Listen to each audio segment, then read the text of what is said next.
Good morning to me. See my tent.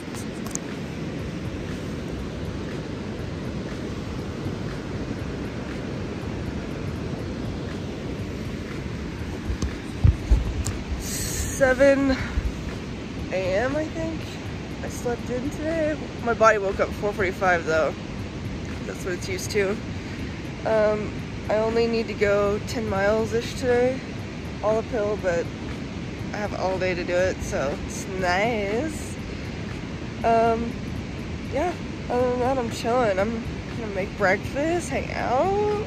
Ooh, it's kind of nice not having a rush today. It's great. So yeah, just getting as close to Mirror Pass as I can today and having a pretty chill day.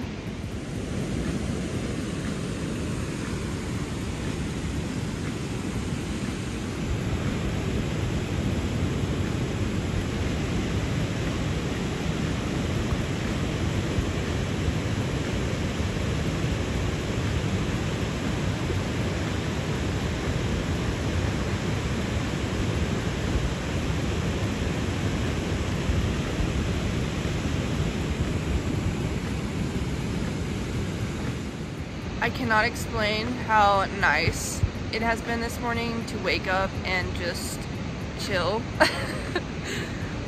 Like the Sierra, this is what I always say about the Sierra since I've been in it. I'm like, the Sierras have zero chill because you're no longer concerned with miles. I don't even know what mile marker I'm at, or hardly what day I'm on. I just think, oh, I'm like on this pass and I have this pass and this pass left, and like you plan your day around passes because you want to get there as early as possible, like before sunrise.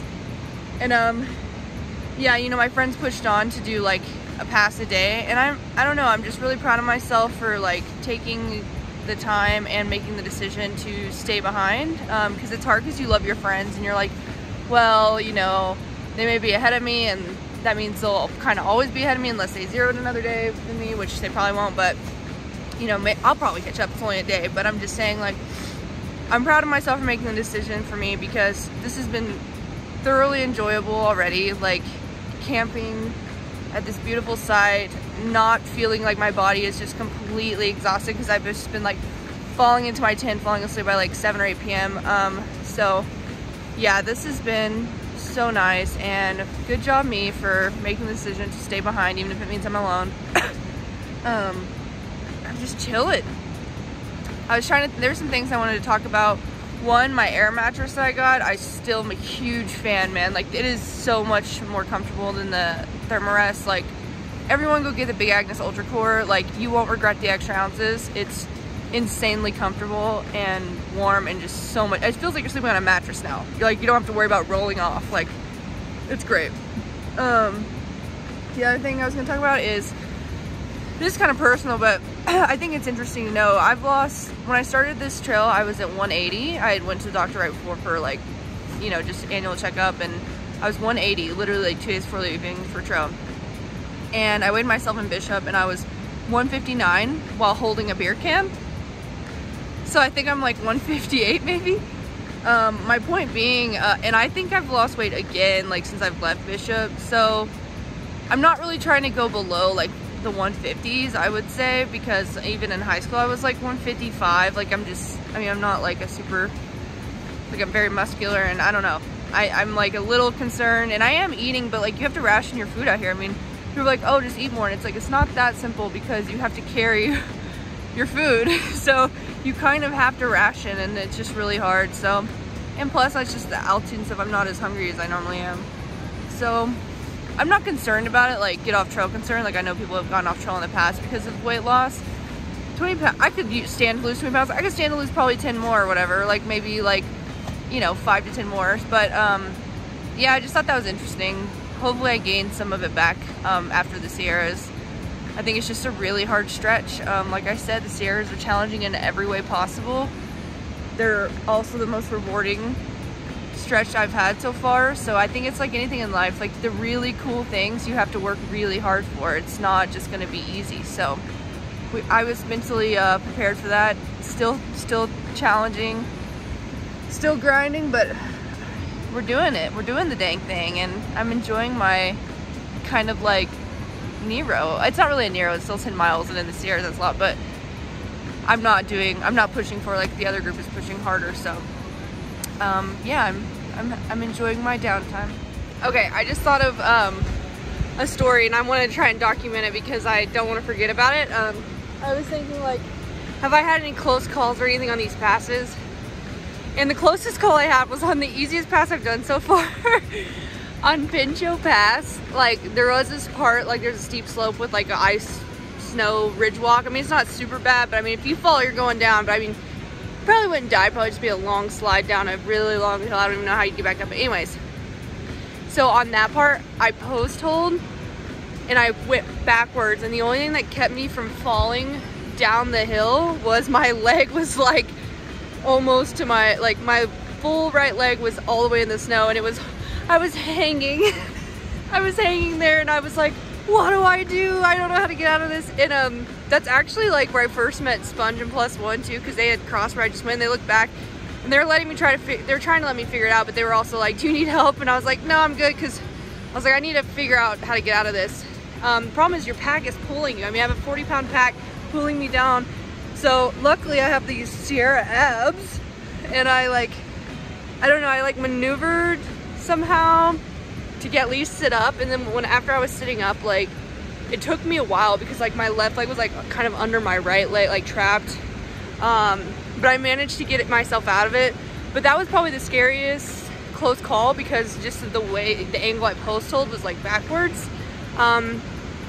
Yeah, and I didn't have my ice axe out at the time because I was like, it was like a questionable line of like ice axe, because it was like not the highest part of the mountain, but I mean, if you fell, you'd be sliding down for a while. So I don't know. I probably would have been fine. I probably just broke a leg or something, but it was like, that was definitely like the closest call I had, which I'm grateful for, because if it's the closest call I have was on Pincho at a lower part of the climb, then I mean, I'm doing pretty good, but fingers crossed I don't want to jinx myself. But yeah, I just want to document that was my close call so far on the passes. So funny in hindsight, not in the moment.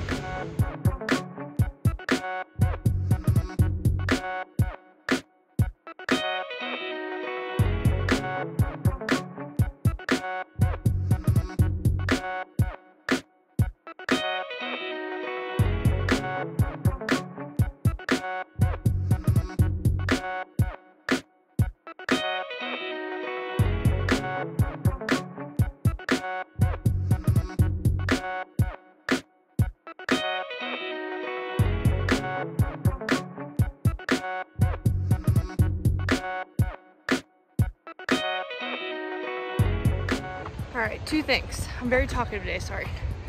One, Injinji socks, not the liners, but the actual socks they sell for like hiking. Don't get them. I got mine in Canadian Meadows, and they've already got 2 holes, big holes in them. Everyone told me that would happen, but I was like, no, they're so comfortable, I love them. Like, Darn Toughs are the way to go with an Injinji liner. Like, Darn Toughs aren't as comfortable, but they last a hell of a lot longer. I've had my Darn Tough since the beginning, no holes. So, unfortunately, comfort does not outweigh durability on trail. So, I am, as far as socks go, I mean. So I'm gonna go with Darn Toughs and Injinji liner from now on. The other thing is, what was the other thing? I thought I had, oh, my body feels so good today, and I'm pretty sure it's because I'm taking it easy. I'm not pushing out like 20-mile days. Like, I feel almost like totally refreshed. It's weird. So I'm like, whoo, rock climbing. I'm really excited that I feel so good today, like physically, and it's just because I'm taking it easy. Not rushing. Plus, why would you want to rush this? Oh my gosh. So, for all you guys out there still hiking behind me, don't rush through the Sierras. Listen to your body. Enjoy the scenery. Carry enough food to where you're not gonna have to like push hard, or like have an exit plan so that you're still not like making miles to get food. It's so worth the lower stress level on your body and on your mind to be able to take your time in this section.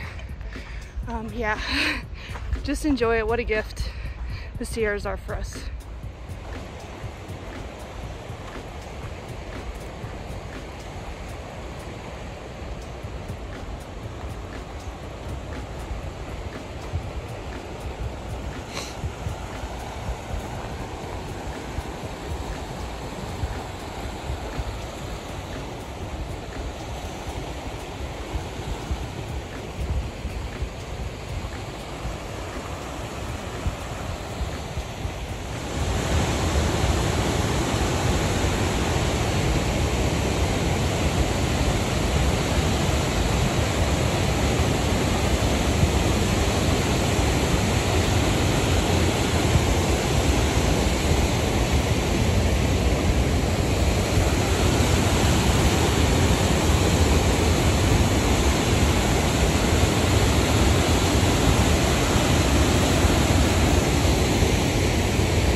Okay, so the mosquitoes are officially out, and they are out. Probably not full force, but it feels like it. I've been bit like 5 times already. I've never been so motivated in my life to 1, hike fast, and 2, to climb, because the higher elevation we go, the less there should be, I think. So, dude, I would put DEET on, but I'm like holding out because if we get to higher elevation, there shouldn't be any. And that's where we're going today. And DEET's like really powerful on the skin and clothes, so I do have DEET if it comes down to it. I do have a head in it, but it's not that bad yet. But yeah, I'm hiking fast and ready to climb. Thanks, I guess, mosquitoes, for the motivation.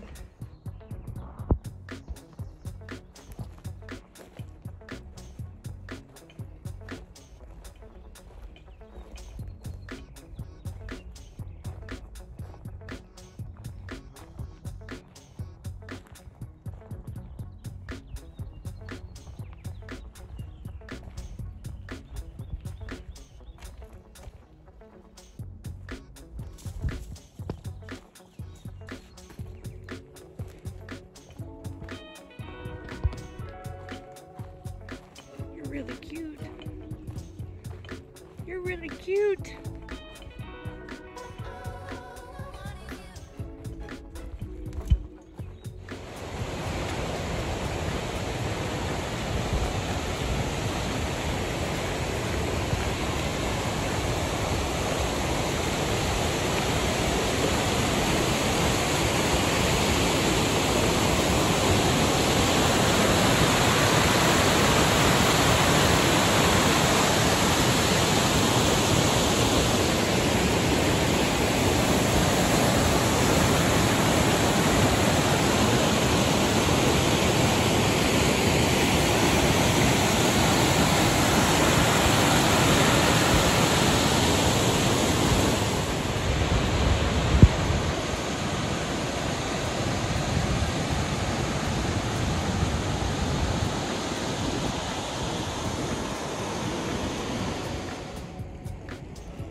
So it's looking like this is gonna be camp tonight. I'm going to cowboy camp here. The trail goes somewhere up there in the snow. I went through a snow field back over here and post-holed the whole time. I started to try to go up this one, but I was post-holing like up to my waist, and there's like a river. So I don't really feel comfortable crossing when I'm post-holing my waist and there's a river underneath at some point. The trail is actually like not even where the boot prints are. So when stuff with that all mixed together, I just don't like to go through snow that's like super soft. When I don't know where trail is, the boot prints aren't on the right spot. There's a river underneath. It's 3 p.m. None of those things make me feel good. So I'm 2.5 miles from the top of the pass, which is kind of a lot further than I wanted to be. I was over ambitious in my mind, thinking I could get like a mile from the pass, which was dumb in retrospect because the comments say there's snow 3 miles out from the pass, and that's exactly where I'm hitting it. So yeah, I'm at cowboy camp here. I don't love the spot I'm in because there's like rocks and snow behind me, but it's not like a ton of snow. It's not, I don't know. I don't love it, but I'm rolling the dice a little bit because the other option is to go back the way I came, and that's really far snowfield that I crossed, like at least half a mile,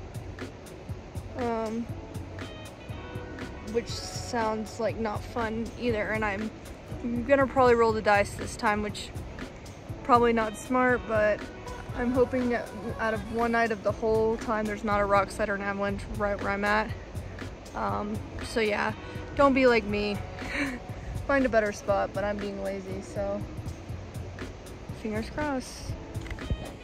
I can see my friends coming. That's Razor, Chief, or no, Razor, Tumbleweed, Raccoon, probably. I don't know, Chief's with them.